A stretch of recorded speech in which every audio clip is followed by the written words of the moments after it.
Hello, everyone, and welcome to another Heart to Heart Talk with me. I'm John Kuert, the interim pastor at Alpha Assembly in Clarion, Pennsylvania. Thanks for joining me once again for another message that comes from my heart to your heart. And I hope and pray that with these little thoughts, will um, serve to bring some kind of inspiration to you in your daily walk, in your spiritual journey. Well, great accomplishments usually begin with the pursuit of a dream. If you go back into history, ancient history, Alexander had a dream to become a world dominating leader. He ruled the world. I think of people like the Apostle Paul had a dream to carry out the mission of the church and plant other churches, and he did. I think of our American forefathers. They had a dream to have a place where there was freedom, a country of freedom, and they fought for it, and they brought it into being. And Martin Luther King, he had a dream as well. I think all of us are familiar with his famous speech where he said, "I have a dream," and I'm thankful that some of the racial things that happened in the first part of the 20th century started changing drastically, at least little by little, and I think things have changed considerably. But at any rate, I had a dream too to be a pastor when I was a little kid. My mom and I used to play church when I was about 5 or 6 years old, and lo and behold, I have become a pastor, and now it's been 55 years that I've been in the ministry. But let me ask you, what is your dream? It doesn't matter if you're 7 or 70.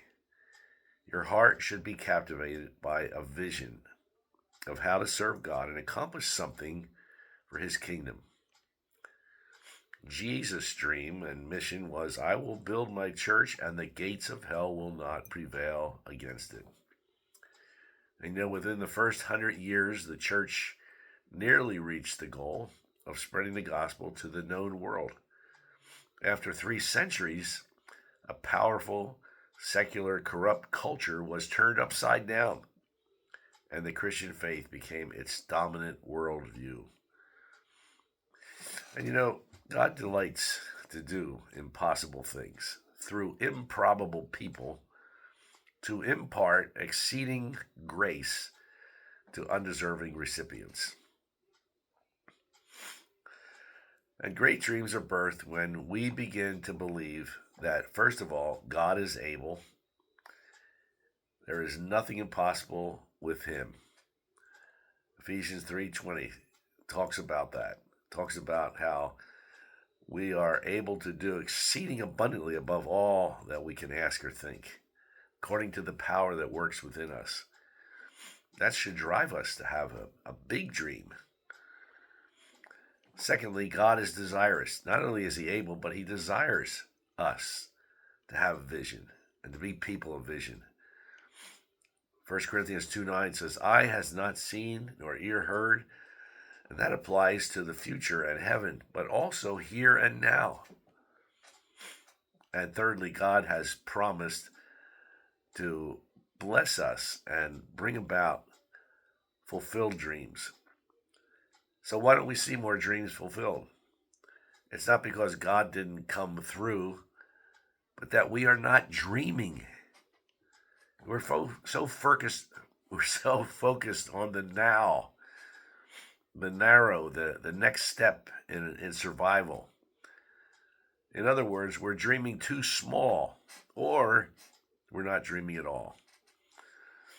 And so, first, God is able. God desires us. God has promised us. And God invites us to enter in to dreaming with Him at the helm. You know, there's so many things that still need to be accomplished for the kingdom. And He's looking for people, and He uses ordinary people to do extraordinary things.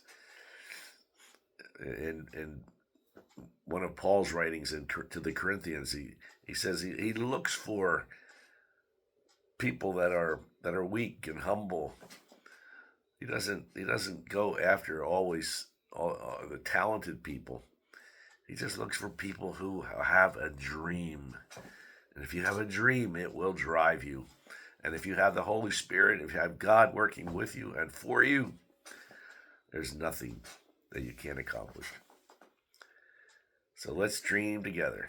I dream that we can build Alpha Assembly all over again and see great things in that little church there in Clarion, Pennsylvania. And I still have dreams to reach out to other countries and to the world. And as long as God gives me health and strength, I'm going to keep on doing it. And I want you to join with me and say, I will dream. I will pray and ask the Lord what He wants me to do. And let me tell you this, think big. Don't think small. Think big, because God is a great, big, wonderful God. And there's nothing impossible with Him. Well, thanks for joining me once again. Sorry about my voice. I have this little bit of a sore throat or what. It'll pass, don't worry. But you can just pray for me. I appreciate that. But we'll see you again tomorrow, Lord willing. And in the meantime, have a great day. Have a great night. And Lord willing, we will see you again soon. Bye-bye.